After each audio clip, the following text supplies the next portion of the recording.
Hello student को स्वागत है सीएससी स्टडी में। और हम लोग देख रहे हैं कक्षा 9 का जो सोशल साइंस के एग्ज़ाम होने वाला है 28 जून को।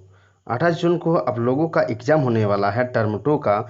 उसी के कुछ इम्पोर्टेंट क्वेश्चन जो हम बनाए हैं, जो बहुत ही आपको जानना जरूरी है। और आप अभी से लिख सकते हैं, लिख लीजिए और स्क्रीनशॉट ले लीजिए ताकि आप लोग स्क्रीनशॉट लेकर लिख पाएंगे। तो सबसे पहले हम आप लोगों से बात करना चाहते हैं कि जैसा कि आप लोग जान रहे हैं कि क्लास 9 का जो टर्म 1 का एग्ज़ाम हुआ था वो हमारे चैनल से 80 से 90% तक हमारे चैनल के जो क्वेश्चन थे उसी से आए थे। लेकिन इस बार भी आने वाला है, आप लोग को जो बता रहे उसी से आएंगे, जिससे आप लोग अच्छा खासा नंबर ला पाएंगे। क्योंकि देखिए मैट्रिक का जो रिजल्ट निकला उसके हिसाब से देख पा रहे हैं 95% जो दे रहा है किससे, मॉडल पेपर से। और मॉडल पेपर को आप लोग अच्छी तरह से तैयार कीजिए, ठीक है। इस मॉडल सेट को देखते हुए हमने कि उसके जो जो कुछ जो महत्वपूर्ण क्वेश्चन है उसको लिखे हैं। तो सबसे पहले हमारे पास है, सरकार बफर स्टॉक का निर्माण क्यों करते हैं। तो बफर स्टॉक क्या होता है समझ लीजिए। जब तक समझेंगे नहीं तब तक आप लोग लिख नहीं पाएंगे। बफर स्टॉक यानी कि सरकार द्वारा एक ऐसा जगह होता है जिसमें बहुत सारे अनाजों को रखा जाता है, ठीक है। जिसमें जो अनाजों को मतलब खरीद कर, मतलब जो खुद धान हो गया, गेहूं हो गया, लोगों से ज़्यादा दाम पर खरीद कर क्या करते हैं, रखते हैं। और उसके बाद जो गरीब वर्ग के लोग होते हैं उन्हें कम दामों में वितरण करते हैं ना। तो सर चलिए हम लोग थोड़ा सा इसको लैंग्वेज में देख लेते हैं, ठीक है। कि बफर स्टॉक का इस्तेमाल कमी वाले क्षेत्रों में और समाज के गरीब वर्गों में बाजार कीमत से कम कीमत पर अनाज के वितरण के लिए किया जाता है, ठीक है। साफ साफ लिखा है कि इसका जो उपयोग है समाज के गरीब वर्गों में बाजार में जो मिलता है उससे कम दाम में गरीबों तक पहुंचाने के लिए अनाज का वितरण किया जाता है, मतलब दिया जाता है। इस कीमत को निर्गम कीमत भी कहते हैं। इसी कीमत, देखिए निर्गम कीमत क्या है, हो सकता है निर्गम कीमत किसे कहते हैं, तो इसी कीमत को क्या कहते हैं, निर्गम कीमत भी कहते हैं। यह खराब मौसम में या फिर आपदा में अनाज को कमी का समस्या हल करने के भी मदद करती है।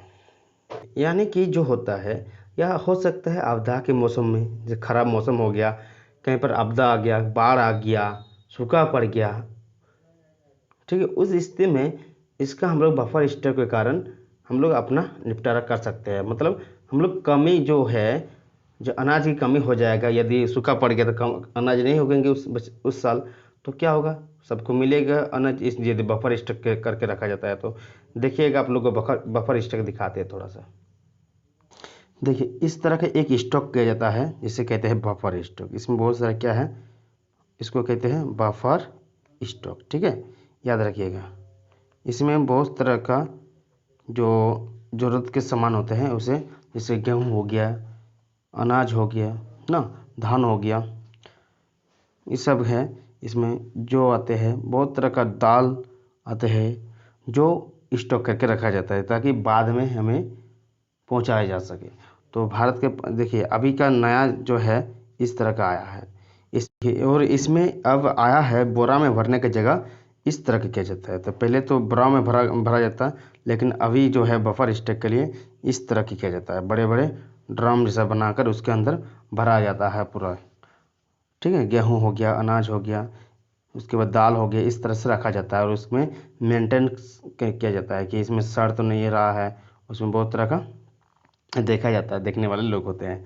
तो चलिए हम लोग थोड़ा सा अब जाते हैं आगे के क्वेश्चन की ओर। ये हो गया बफर स्टॉक। तो नेक्स्ट क्वेश्चन है हमारे पास कि अधिकार से आप क्या समझते हैं। तो अधिकार यानी कि प्राधिकरण। अधिकार एक कानूनी शक्ति है जो किसी व्यक्ति के पास अपने बेहतर अधिकारियों से होती है और जिसकी मदद से वो अपने अधीनस्थों द्वारा की गई चीज़ों को प्राप्त करने में सफल होते हैं, ठीक है। कि किसी चीज़ को अधिकार, उसके पास जो एक कानूनी शक्ति है, लेकिन जो किसी व्यक्ति के पास क्या होता है, अपने बेहतर अधिकारियों से होता है, अधिकारियों से होता है, जिसके मदद से वह अपनी जो कोई भी चीज़ है उसे आसानी से प्राप्त कर सकते हैं। नेक्स्ट क्वेश्चन, मतदाता सूची क्या है। देखिए मतदाता सूची क्या है, इसका उद्देश्य मतदाता सूची में चुनावी धोखाधड़ी की पहचान करने है साथ है। मतदाता सूची में क्या होता है कि मतदाता सूची यानी कि वोटर लिस्ट। देखिए वोटर लिस्ट नहीं होगा तो ये मान लिए कि 1 ग्राम में चुनाव हो रहा है मुखिया का या वार्ड का हो, जैसे इस बार हुआ ना झारखंड में वार्ड मुखिया पंचायत समिति सबका हुआ ना। तो यदि एक आदमी बहुत उसका बलवान है, उसका गांव में चलता है, वो क्या करेगा कि एक ही आदमी को जाकर 2-3 बार जाकर वोट दे देगा, क्योंकि जो टीचर रहेगा वो कुछ नहीं बोल पाएगा कि वो एक बार गया वो फिर से चला जाएगा, बोलेगा कि नहीं हम नहीं दिए हैं, इस तरह से हो जाएगा ना। तो इसके लिए वोटर लिस्ट बहुत ही जरूरी है कि धोखाधड़ी से बचने के लिए। उसमें उसके बाद अभी देखिए कलर इंक दिया जाता है, तो इंक को भी बहुत सारे लोग ऐसे होते हैं जो इंक तुरंत हटा देते हैं।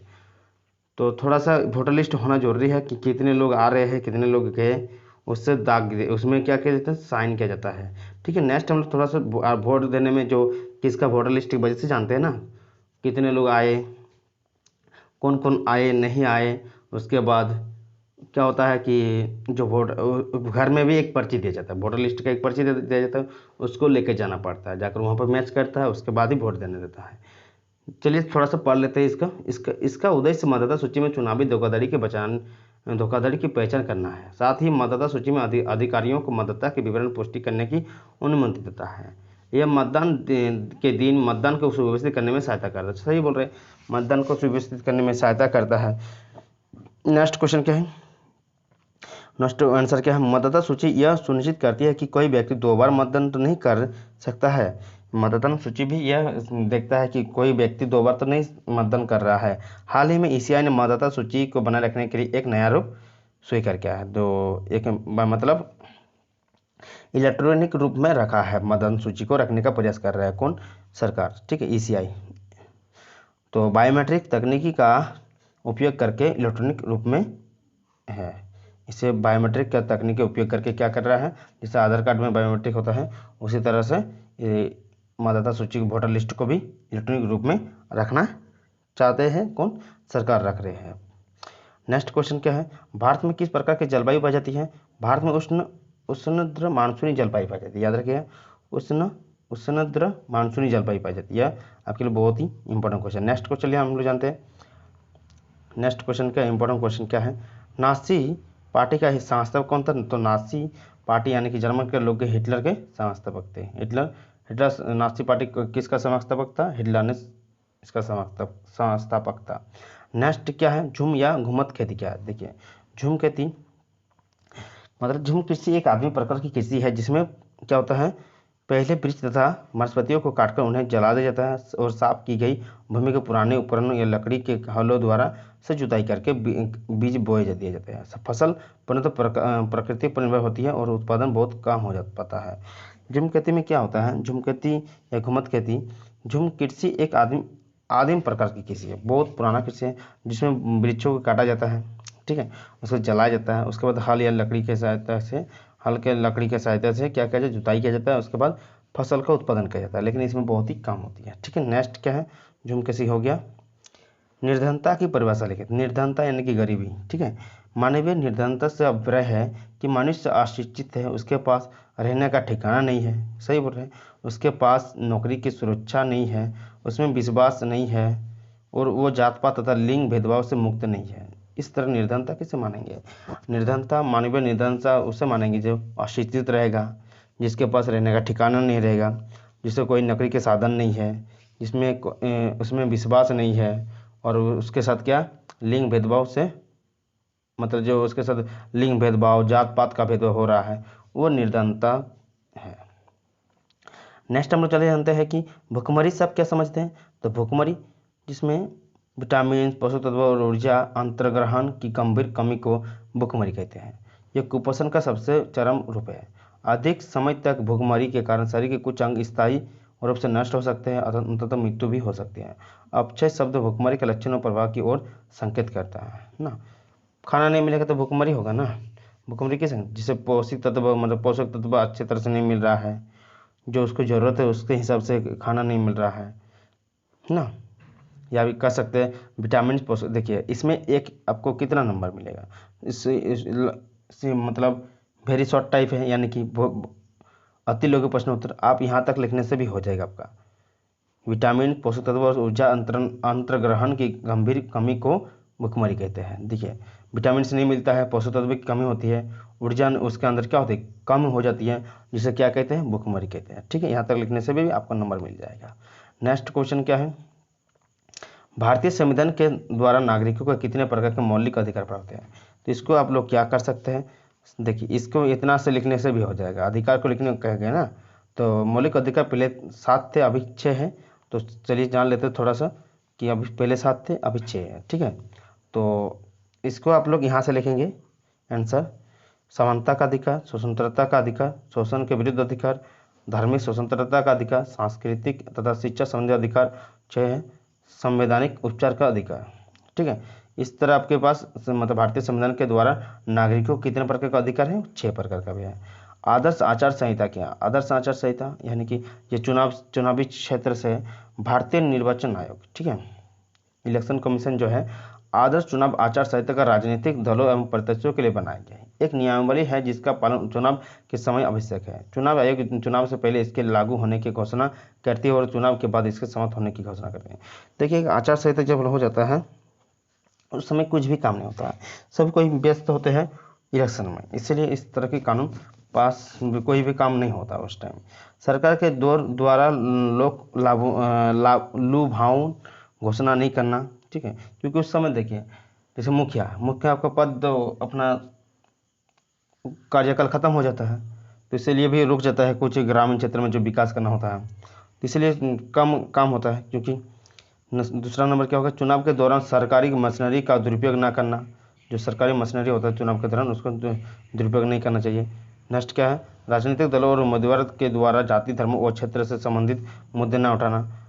आचार संहिता का जो आदर्श पालन होता है, राजनीतिक दलों के उम्मीदवार के जाति, धर्म और क्षेत्र से संबंधित मुद्दे न उठाना, यह आदर्श आचार संहिता है। नेक्स्ट है क्या, और चुनाव के दौरान धन बल और बाहुबल का प्रयोग ना करना। देखिए, चुनाव जो लड़ेगा उसको तो ना ही वो कुछ कर सकता है, मतलब धन का, ना बल का, ना बाहुबल का प्रयोग नहीं कर सकता, नहीं तो यह गलत हो जाएगा। ठीक है, यह आदर्श चुनाव के आप लोग यहाँ से लिख सकते हैं, सरकार द्वारा लोक लुभावन घोषणा नहीं करना, चुनाव के दौरान सरकारी मशीनरी का दुरुपयोग न करना, तीसरा के राजनीतिक दलों और उम्मीदवार के द्वारा जाति, धर्म और क्षेत्र से संबंधित मुद्दे न उठाना। इस तरह के यदि जाति धर्म से करेंगे तो आपको ये आदर्श आचार संहिता नहीं है। नेक्स्ट क्या है, चुनाव के दौरान धन बल और बाहुबल का प्रयोग ना करना चाहिए। ठीक है, इस तरह की आपके क्वेश्चन आएंगे जो बहुत ही महत्वपूर्ण है, तो आप लोग लिख लीजिएगा। जितने भी आप लोग को बताए इसको अच्छी तरह से याद कर लीजिए ताकि आप लोग अच्छे तरह से नंबर ला पाएंगे। तो मिलते हैं नेक्स्ट वीडियो के साथ, देखते रहिए CSN स्टडी, और हमारे चैनल नए हैं तो सब्सक्राइब कीजिए, लाइक कीजिए, शेयर कीजिए। जय हिंद।